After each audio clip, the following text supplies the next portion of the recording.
Hi, Narrate. We've got a couple of gatherings coming up that you should be aware of. Good Friday is Friday, April 18th, and this year we are hosting two gatherings at 326 Fuller, 12:10 and 5:40 p.m. There will be scripture readings, music. Adam's going to give a message, and we would love for you to join us at either of those, 12:10 and 5:40 on Friday, April 18th. Good Friday. It's our first year hosting Good Friday gatherings, so I hope you can join us. And then Sunday, April 20th is Easter. We're hosting 3 gatherings at Grand Street, 8, 9:45, and 11:30.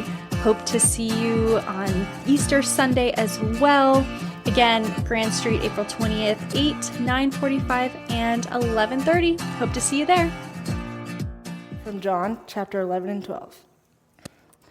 Now the Passover of the Jews was near, and many went up from the country to Jerusalem before the Passover to purify themselves. They were looking for Jesus and were asking one another as they stood in the temple, "What do you think? Surely he will not come to the festival, will he?" Now the chief priests and the Pharisees had given orders that anyone who knew where Jesus was should let them know, so that they might arrest him. 6 days before the Passover, Jesus came to Bethany, the home of Lazarus, whom he had raised from the dead. There they had gave a dinner for him. Martha served, and Lazarus was one of those reclining with him. Mary took a pound of costly perfume made of pure nard, anointed Jesus' feet, and wiped them with her hair. The house was filled with the fragrance of the perfume, but Judas Iscariot, one of his disciples, the one who was about to betray him, said, "Why was this perfume not sold for 300 denarii and the money given to the poor?" He said this not because he cared about the poor, but because he was a thief. He kept the common purse and used to steal what was put into it. Jesus said, "Leave her alone. She bought it so that she might keep it for the day of my burial. You always have the poor with you, but you do not always have me." Nice job, Liliana. Thank you very much.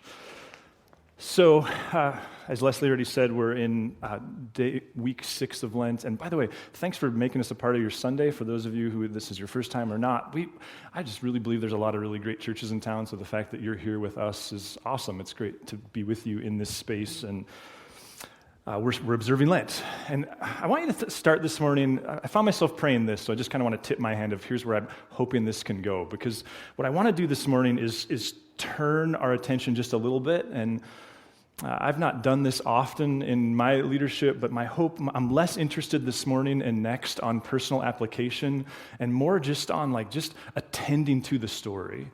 And so the prayer I found myself praying this morning, which is sometimes telling, was just this, Lord, would you just help us to see how faithful you were despite our unfaithfulness.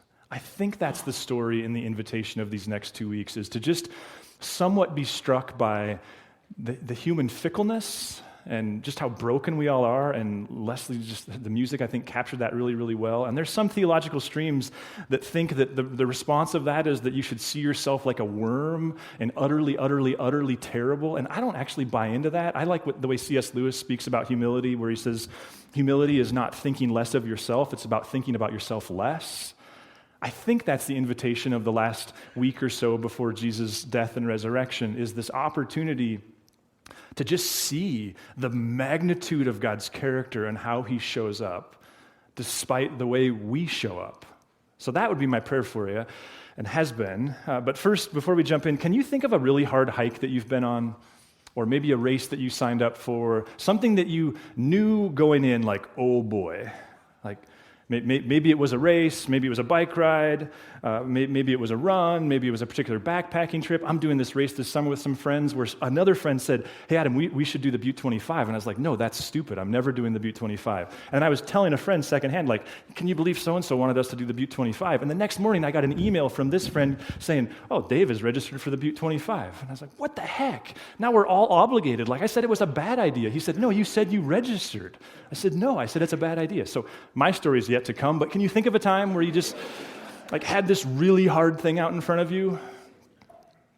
I think that's, at the risk of trivializing the magnitude of what Jesus experienced, I think that's the invitation of the story over these next couple weeks. This, and the next week we're going to do something pretty different and fun for Palm Sunday. It'll either be really awesome or a train wreck, but it's only one Sunday, so actually I think it'll be really meaningful. We're going to get like 7 different readers up here, and we're going to do a longer form of the story and just give you an experiential piece within all of that. When I think about hard hikes, I think about this place called Masada. I don't know if you've heard of it. It's right next to the Dead Sea. It's one of the lowest, it is the lowest place on earth, or at least the Dead Sea is, which means it's one of the hottest places on earth.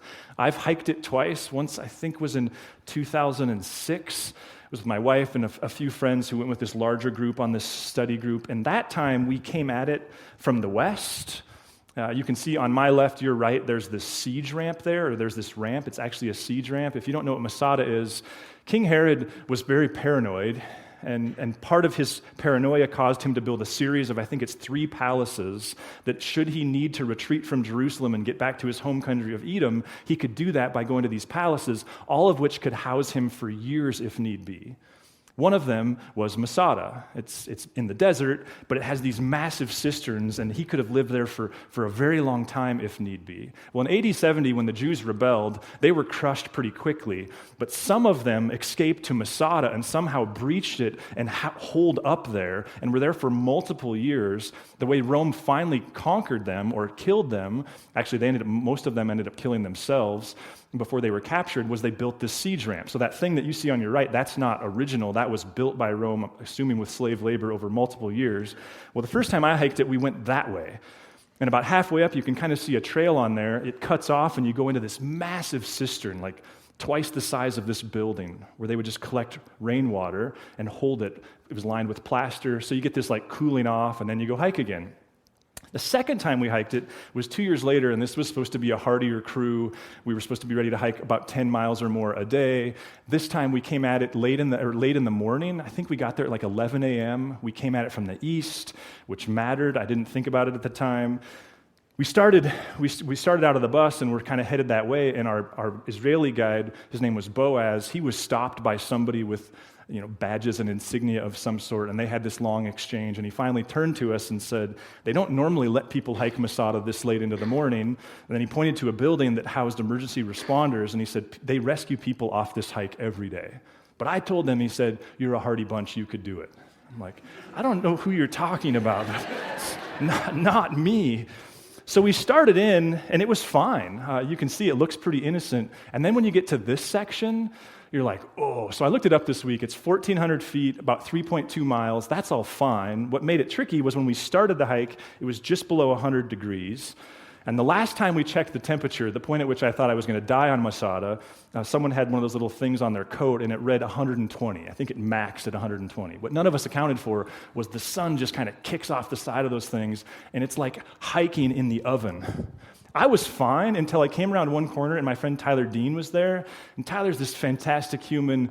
We had him in high school ministry for years. He's that kid who never had a bad day, who was super, super tough, and he was a hiker, and he was a hunter, and he was all those things, and I'd never seen him falter in any kind of way. And I came around this corner, and there was Tyler kind of hunkered over.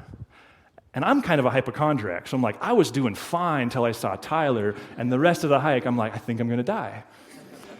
We all made it. It was quite a deal. I forgot this was the section that I was like, this, you can see, that's the section where I bumped into Tyler Dean. It's just these like switchbacks to the very, very end. So if that's the scene of the last week, what's the scene of this morning's reading? Well, the question I'd like to pose is this one of like, why do the chief priests and Pharisees hate Jesus so much? Like if you just go back and reread it in your own time, what you'll see is people are gathering up for Passover. Passover is the longest continuously running religious celebration in the history of the world. Some people think that there's about 100,000 people or just a little less in Jerusalem on a normal day, and right around 1 million for Passover. So there's this thing going on. Passover also always makes everybody nervous because this would be the time where there would be a rebellion, so Rome is also on edge. Everything is on edge. And there's a conversation, and the conversation is, if you see him, tell us because we're going to arrest him. But what a 21st century eye may quickly miss in this reading is to say the chief priests and the Pharisees had agreed on something. It's kind of like saying, like, well, Capitol High and Helena High got together and they agreed on something. Or like Red Sox and Yankees people, they came together and they like shared a common enemy. It's that serious. Like, these two hate each other. I don't mean to overplay the high school thing, but they despise each other. And part of what John wants us to see is this is how bad it is. Cubs fans and Cardinals fans came together and shared a common enemy. And the question I found myself, I was reading this, studying through it in preparation for this around Thanksgiving, and I found myself going like, what happened? Like, we all kind of know the story, but I'm mostly a Gospel of Matthew, Gospel of Mark, Gospel of Luke person. That's where I've spent most of my time. And if you're not familiar with the Bible, there's 4 major biographies of Jesus: the Gospel according to Matthew, Mark, Luke, and John. The first 3, we think share some kind of common lineage, whether there's a 4th source that we don't know of, or whether one of them was the original source. Smart people debate that. But what's clear is the first 3 have a lot of relationship, and then John, later in life, wrote his, and many people think that he wrote his expressly to give perspectives that Matthew, Mark, and Luke didn't share. But what struck me as I was reading this is if you spend a lot of time in Matthew, Mark, and Luke, it's really easy to see Jesus as this super pacifist person who mostly was trying to stay out of trouble, who was constantly saying things like, hey, don't tell anybody, don't tell them this, who was slipping out of town before he could get arrested, who was talking about things like love your enemies. He was mostly a person who was trying to keep his head low. But John's gospel opens differently. John, early in the gospel, starts talking about the disdain. So I found myself asking this question of like, why did they hate Jesus so much? And just a quick kind of perusal through the book, just a kind of a quick survey. Here's what stood out to me. Like in John chapter 2, so we're talking first chapter, is when John tells the story of Jesus clearing the temple. Now, we don't know, did Jesus do it twice? What's the chronologically correct placement? We don't know. John puts it at the very beginning of his gospel, and therefore at the beginning of Jesus' ministry. And if you've never heard the story of Jesus clearing the temple, it's almost impossible for us to hear the story, and it is for me, and make sense of it. Because, I mean, it would come across as a terrorist attack today, if we're being honest. It'd be like somebody raising a really big scene at the Super Bowl. The closest I can come, I remember it was at the 1986 World Series where that guy parachuted onto the field. I think that's when they decided not to show people when they do that anymore. It's that kind of a deal. But also, like, Jesus had seen the scene his whole life. This wasn't just a temper tantrum. I watched a good one of those at a lacrosse game yesterday, and I was like, wow, that kid needs a timeout. It wasn't a temper tantrum. And it also, I don't think, was 20 seconds long. That's part of what stood out to me this read-through. I mean, if you just pay attention to the details of what he did, it says he made a whip out of ropes. Like, I don't know how long that takes, but I'm guessing it takes some calculation and some preparation and some time. It says he chased animals out of the temple. It says he flipped over tables. He even offered little speeches like, stop making my Father's house a den of thieves. So I don't know whether this whole event was multiple minutes or multiple hours, but it was a big deal, right in the heart of Jerusalem's religious center. That's just the first thing John records. He also healed on the Sabbath, which, again, it feels innocuous to us, but that's like someone calling your spouse in to work on Christmas morning. Like, they believed that so many of their problems would be solved if Israel would just perfectly obey the Sabbath for one day. So you have to imagine from their perspective, they think that God's faithfulness is located in the Sabbath. They had 39 categories of observance. And then Jesus shows up and he starts healing on the Sabbath. It was incredibly threatening. He called God his Father. That had never been done. As far as we know in the history of the world, had never been done. He said they didn't know how to interpret the Bible. Imagine someone shows up in your classroom and says, I know you've been at this for 25 years, but you suck at it. Like, that's effectively what he was saying to these people. He said their character was nothing like God's. He said they were interested only in pleasing people, not God himself. He said Moses wouldn't claim them. I mean, Moses was their guy. Jesus is going to claim to be a new Moses, but the entire story of Jesus and his rescue is set up around Moses. This was their person, a guy who showed up by God's hand into a foreign power that was bigger than them and miraculously rescued them. This is what Passover is all about. And he said to him, he wouldn't even know you if he saw you. You look nothing like him. He made Passover about himself. And this isn't just at the Last Supper. When he taught around the feeding of the thousands, he had the audacity to say, this longest running continuous religious meal in the history of the world, I'm here to tell you, it's about me now. So you get it a little bit at Josh McDowell's stuff that Jesus was either a liar or he was a lunatic or he was God. He said their father was the devil. I mean, that stings. He called them thieves and bandits, and bear in mind, like any kind of medical caregiver or military person or police officer or school teacher or anybody in public service, they understood themselves as being the shepherds, the caretakers of the community. And Jesus said, actually, you're the community thieves. He raised Lazarus from the dead, which again doesn't strike us as scandalous, but it would have raised the kind of attention that could get them in a lot of trouble with Rome. He referred to himself as the I Am in 7 different teachings. That's a big deal because when Moses has that encounter at the burning bush, and God says, hey, Moses, you're going to go rescue these slaves. Like, I'm going to do it through you, but you've got some work to do. And Moses said, what do I tell them is your name? Like, what's the name of the God? Remember, this is a world that generally assumes lots and lots and lots of gods. What's the name of the God that sent me to do this? And God said, tell them my name is I Am. And in John's gospel, 7 different times, Jesus gives these teachings and has these experiences that are expressly about him saying, I am. So quickly, I think what happens, this is what happened to me, is you move from why did they hate Jesus so much to like, why didn't they kill him earlier? I mean, if we're being honest. And I think a bigger, maybe more important question is, why did Jesus show up? Like, their disdain is pretty logical when you look at it. But why did Jesus show up? And here, I'm going to ask you to do something really annoying. So do you remember when you were teaching kindergarten or you had kids and you'd make things out of toilet paper rolls? I'm going to ask you all, you either get to go 2 or 1, but I'm going to ask you all to do this, one or the other. Because I want you to imagine something, and your shoulders are going to hurt, especially if you've thrown a lot of BP and need rotator cuff surgery like I do. So I want you to imagine this world, though. Imagine a world where everybody in it believed in God or the gods. Every person on the planet. And imagine a world where everybody believed in the gods and nobody believed that the gods liked them.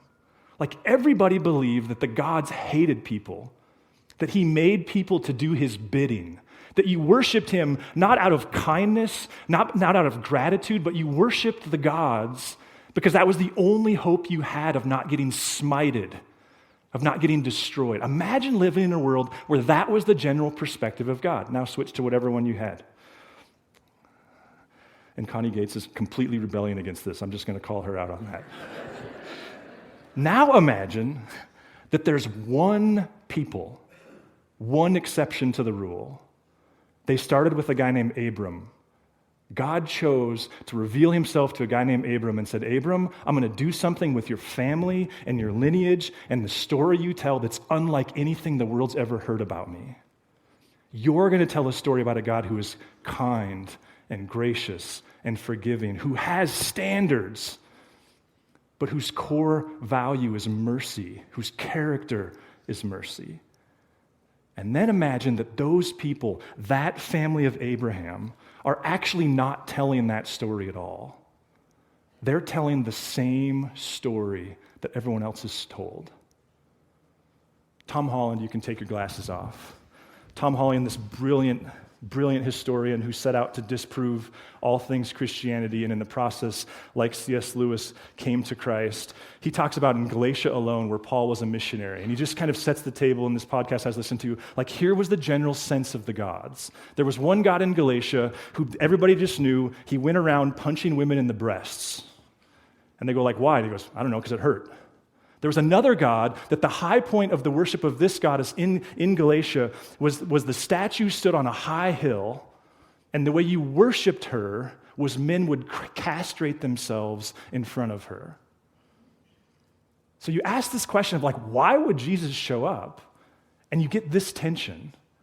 If God is who Jesus says that he is, there's no representation of that. And that's overplaying it. There were certainly faithful Jewish people in there. Jesus captures that.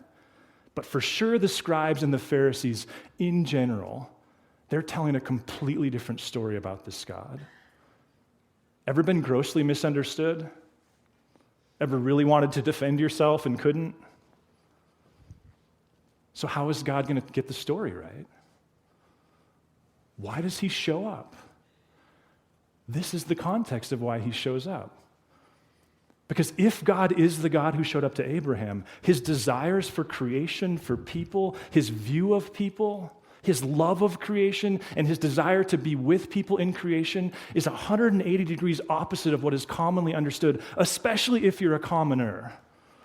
And so God's great plan is what? I'll go do it. I mean, this is the story of the suffering servant in Isaiah. There's this call on Israel, call on Israel, call on Israel. And the point isn't to beg on Israel, because the point is we would have all failed at this. And in one of those suffering servant songs, God just says, okay, I'll do it. I'll do it. And so then there's this scene around this dinner table that Liliana read. What's going on there? N.T. Wright, I think, just brilliantly kind of, for me, helped me with this quite a bit. Because the scene is chaos. The scene is you've got everybody who knows Jesus best in a common space, and they're all messed up. You've got these two sisters. Martha throws this great meal. And in case you're wondering what the controversy was like between the two of them, Mary shows her up, essentially. Because Martha's prepared this awesome meal, and Mary shows up with a perfume bottle that's worth more than the sum total of everybody in the room, and she breaks it and pours it on Jesus' feet and does this weepy Enneagram 4 thing as she cries on his feet and wipes his feet with her hair. You've got Judas Iscariot, which we all know as the bad guy, but the person in charge of the purse in this culture is the one that everybody would have agreed had the highest character. It's safe to say that if you'd lined up the 12 disciples and went like, okay, put them in chronological order, him with the worst character and him with the best, all 12 of them would have put Judas Iscariot with the best character. And yet here we learn that he's a crook. He's stealing from him. Nobody knows what the heck is happening. There's just mass confusion. Lazarus is sitting there going like, I don't know, how bad can it be? He already raised me from the dead once. I mean, he seems to be the most relaxed one in the room. It's just total chaos. And then Jesus says this, leave her alone. She bought it so that she might keep it for the day of my burial. You always have the poor with you, but do not always have me. What's he saying? What's John trying to say? I have friends who don't follow Jesus anymore because of this accusation. They would say this: Christianity it's a human sacrifice cult. Or the other way you hear it said, and it creates a lot of mental and emotional work, I'm not trying to play light on that, is it's divine child abuse. And the problem, in my opinion, with that perspective is that it's not Jesus' own perspective. What's the story John's telling? It's mass confusion. Nobody knows what the heck is going on. Nobody has any clue where this thing is headed. They're at each other's throats. It's a mess. It's like a bad family reunion, except for one person. Jesus is resolute. He knows exactly where this thing is headed. He's looking up the mountain. He's looking at the race registration, and he's saying, I know what I've signed up for.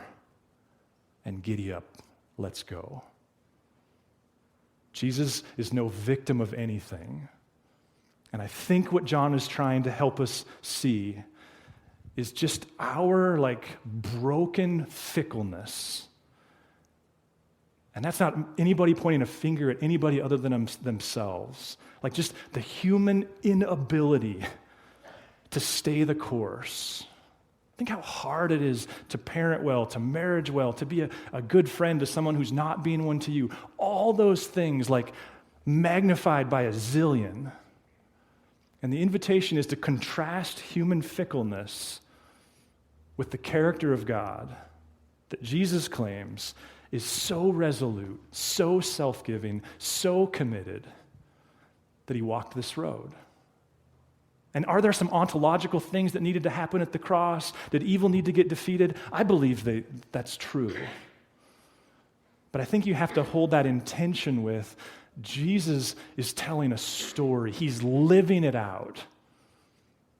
You have options. Either what everybody in the history of the world has said about God is true, or what I'm telling you about God is true. And we struggle to see that because Jesus was first to market. And now there's lots of claims about a God who's gracious. In fact, it's swung the other way. That's the only thing God is gracious. But all of that history, it emanates from this point on the human timeline where Jesus of Nazareth showed up in the mess and said, okay, I'll confront the bad guy and I'll walk the road.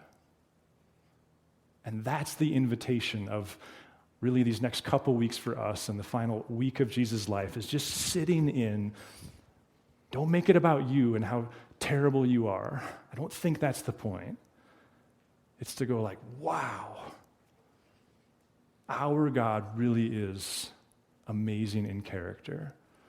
And yeah, people mess up the image bearing all the time. That's happened since the history of the world. But we have a flesh and blood human who we watched walk it out. And the events of his life are among the most historically verifiable events in the history of humanity. So we're just going to give you a chance to sit inside all that and let that take you wherever it does. We're going to give you a chance to do that with communion. If you've never taken communion with us before, the answer to that, are you invited, is yes. If you're an active follower of Jesus, you're invited. And what is it that we're doing? We're sitting in this story. The intellectual part, we're also sitting in the physical part because you're a physical person and God has made you a physical person and he's giving us things like baptism and communion to like feel it, to have like dimension to it. And I love the way my friend Todd says it, is at communion, at the Lord's table, at Eucharist, those are all overlapping ideas. We come to the table with our hands stretched out and just saying to God, God, Jesus, all that you want me to have, I want to receive from you. So let me pray, and we'll give you a chance to grab your bread and wine. Jesus, just thank you for your unwavering character. Thanks for the way that you rescued us from ourselves and from these bad stories and from all these, like, all this vitriol. And God, we know that justice is real, and we know that mercy is real, and yet thanks that you gave us flesh and blood, a flesh and blood person who is fully you and fully God, fully human, to just locate the tension of all of that in him and his story and who you're calling us to be. And so we say, God, we know that you don't just gather us for the sake of ourselves, you gather us to scatter us. So we say, come Holy Spirit, would you send yourself into us, and in so doing, send yourself into schools and neighborhoods and jobs and teams and friendships and all the stuff. And Jesus, we trust you with this long-held practice of communion, and we say, come, Holy Spirit, would you make this more than just an intellectual object lesson, but also, God, would you feed your Spirit in us and equip us to follow you this week?